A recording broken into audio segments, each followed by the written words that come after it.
अगर मैंने चमार जाति से शादी की है तो मुझे जीने का अधिकार नहीं है। मुझे मेरी हत्या कर देंगे वो।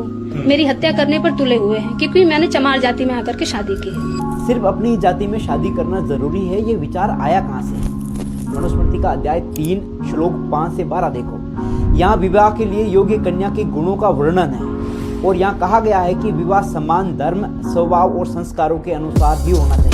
फिर मनुस्मृति का अध्याय 10, इसमें वर्णों के अंतर्जातीय विवाह की आलोचना की गई है। विशेषकर उच्च वर्ण की महिलाओं का निम्न वर्ण के पुरुषों के साथ विवाह करना अनुचित माना गया है। मनुस्मृति में ये गंध लिख तो दी गई, लेकिन ये गंदगी समाज में फैलाया कौन?